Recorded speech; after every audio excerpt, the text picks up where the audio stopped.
নমস্কার বন্ধুরা, দীপিকার রান্নাঘরে সবাইকে স্বাগত জানাই। চলে এসেছি আবারও একটি ভিডিও রেসিপি নিয়ে। আজকে বাড়িতে বানিয়েছিলাম লাউ ফুলের বড়া। আর এই বড়া খেতে এতটা সুন্দর লাগে যে আপনারা ভাবতেই পারবেন না বন্ধুরা। তো কীভাবে বানিয়েছি সেটা আজকে আপনাদের সাথে শেয়ার করব। ভিডিওটা স্কিপ না করে শেষ পর্যন্ত দেখতে থাকুন। যেসব বন্ধুরা এখনও সাবস্ক্রাইব করেননি আমার চ্যানেলটিকে, তাদের কাছে অনুরোধ রইল একটা সাবস্ক্রাইব করে নতুন বন্ধু হয়ে পাশে থাকুন। এখানে আমি মুসুরির ডাল নিয়েছি। মুসুর ডাল দিয়ে আজকে বড়াটা বানাবো, তার জন্য ডালটাকে আমি সকালেই ভিজিয়ে দিয়েছিলাম। আর এখানে দেখুন লাউ ফুল তুলে নিয়ে চলে এসেছি গাছ থেকে। এখন আমি ডালটাকে বেটে নেব আর লাউ ফুলগুলো পরিষ্কার ডালটাকে আমি বেটে নিয়ে চলে এলাম। এরপর এর মধ্যে একে একে সব উপকরণগুলো দিয়ে দেব। দিয়ে দিচ্ছি স্বাদ অনুযায়ী লবণ, হলুদের গুঁড়ো, লঙ্কার গুঁড়ো, আর দিয়ে দেব কেটে রাখা পেঁয়াজ, দিয়ে দিচ্ছি কাঁচা লঙ্কা কুচি। বড়াগুলো একটু ঝাল ঝাল হলে খেতে ভালো লাগে, তার জন্য এখানে কাঁচা লঙ্কা, গুঁড়ো লঙ্কা আমি দুটোই দিয়েছি। দুটো রসুন কোয়া কুচি করে দিয়ে দিয়েছি। আর দিয়ে দিচ্ছি লাউ ফুল। লাউ ফুলটাকে ছাড়িয়ে আমি ভালো করে জল দিয়ে ধুয়ে জলটা নিগড়ে নিয়েছি। এরপর সব উপকরণগুলো হাত দিয়ে খুব ভালোভাবে এইভাবে এর মধ্যে আমি গোটা জিরাটা দিতে ভুলে গেছিলাম, তো এখন আমি এর মধ্যে দিয়ে দিচ্ছি গোটা জিরে। গোটা জিরেটা দিলে এর স্বাদটা অনেক ভালো আসে আর খেতেও ভালো লাগে। তো আমি এখানে গোটা জিরেটা দিয়ে আবারও খুব ভালোভাবে মাখিয়ে নেব সব কিছুর সাথে। খুব ভালোভাবে মাখিয়ে নিয়েছি। এরপর আমি এখানে এইভাবে ছোট ছোট করে গোল গোল করে বড়াগুলো ভেজে নেব। আমি এখানে বড়াগুলোকে একটু চাপটা চাপটা করে ভেজে নেব। বড়ারই মতো ভাজলে ভালো লাগে। অনেকে আছে বড়া ভাজে গোল গোল করে তেলের ছেঁকে নেয়, কিন্তু তাতে করে বড়াটা টেস্ট হয় না। তো এইভাবে ছোটো ছোটো করে গোল গোল করে ভেজে নেব।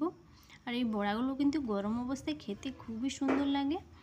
আর আমি এখানে মুসুর ডাল দিয়ে বানাচ্ছি, আপনারা চাইলে বেসন দিয়েও বানাতে পারেন, কিন্তু তাতে করে বড়াগুলো ততটা খেতে ভালো লাগে, কারণ বেসন দিয়ে ভাজলে বড়াগুলো একটু নরম নরম হয়। আর ডালটা দিয়ে বানালে বড়াগুলো একটু মুচমুচে হয়, খেতে খুবই সুন্দর লাগে। আর যদি খেসারির ডাল দিয়ে বানানো যায়, তো বড়াগুলোকে আমি উল্টে পাল্টে দুপিঠ খুব ভালোভাবে ভেজে নেব। যে সমস্ত বন্ধুরা এখনও আমার চ্যানেলটিকে সাবস্ক্রাইব করেনি, তাদের কাছে একটা অনুরোধ রইল বন্ধু হয়ে পাশে থাকা। দেখুন বন্ধুরা, এইভাবে দুপিঠ উল্টে পাল্টে ভালো করে ভেজে নিয়েছি। আর বড়াগুলো যেহেতু একটু মোটা মোটা লাগছে, তার জন্য আমি একটা বাটি দিয়ে এখানে বড়াগুলোকে একটু হালকা করে চেপে দেব, তাতে করে বড়াগুলো ভেতরে যদি কোনো কাঁচা ভাব থাকে আর তাহলে থাকবে না। আর বড়াগুলো একটু পাতলা হলেও খেতে ভালো লাগে। তো এইভাবে হালকা হালকা করে আমি একটু চেপে নিয়েছি। দেখুন বন্ধুরা, বড়াগুলো কিন্তু এখন আমার খুব ভালোভাবে ভাজা হয়ে গেছে, দেখেই বুঝতে পারছেন। এখন আমি বড়াগুলোকে তুলে নিচ্ছি। আবারও কড়াইয়ের মধ্যে তেল দিয়ে বাদবাকি বড়াগুলো ভেজে নেব। তো দেখুন বন্ধুরা, আবারও আমি বাদবাকি বড়াগুলো দিয়ে দিলাম। দুপিঠ উল্টে পাল্টে খুব ভালোভাবে বড়াগুলোকে ভেজে নেব। দেখুন বড়াগুলো কিন্তু ভাজতে খুবই ভালো লাগছিল, যেহেতু কড়াই একটু কিন্তু লেগে যাচ্ছিল না। দেখুন বন্ধুরা, কত সুন্দরভাবে কিন্তু কড়া থেকে বড়াগুলো উঠে যাচ্ছে। এইভাবে আমি বাদবাকি বড়াগুলো ভেজে নিয়েছি। সব বড়াগুলো আমার ভাজা হয়ে গেছে। এখন আমি বড়াগুলোকে তুলে নিচ্ছি।